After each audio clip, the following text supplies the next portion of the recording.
Doctor గారు, stress వలన hormonal imbalance అవుతుంది అన్నది మనం తెలుసుకున్నాము. కానీ అసలు ఈ స్ట్రెస్ కి హార్మోనల్ ఇంబ్యాలెన్స్ కి లింక్ ఏమిటంటారు? ఎస్, ఇది కొంచెం టెక్నికల్ గా లేదంటే మెడికల్ భాషలో వివరించదగిందండి. ఈ స్ట్రెస్ వలన ఏమవుతుంది అని అంటే బాడీలో మెయిన్ గా టీనేజ్ గర్ల్స్ లో కార్టిజాల్ హార్మోన్ అనేది రిలీజ్ అవుతుంది. ఈ కార్టిజాల్ హార్మోన్ ఏమవుతుందని అంటే మనం యాంగ్జైటీలో ఉన్నప్పుడు కానీ లేదనంటే ఎమర్జెన్సీ ఫంక్షన్స్ లో మన బాడీ ఫంక్షన్ చేయడానికి రిలీజ్ అయ్యేటువంటి మెయిన్ హార్మోన్ అన్నమాట.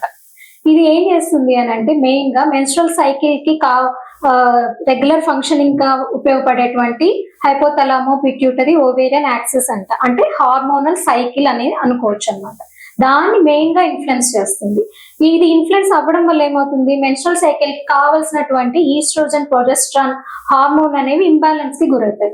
అలా ఇంబ్యాలెన్స్ కి గురి అవ్వడం వల్ల రెగ్యులర్ గా జరగాల్సిన ఫంక్షన్స్ లో అనేది తేడా వస్తుంది. అలా డిఫరెన్స్ రావడం వలన కొంతమంది టీనేజ్ గర్ల్స్ లో కానీ కొంచెం యంగ్ అడల్ట్స్ లో కానీ పిఎంఎస్ సింటమ్స్ అనేవి చూస్తాం.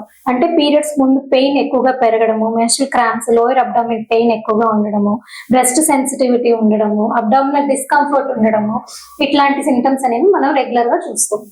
Thank you.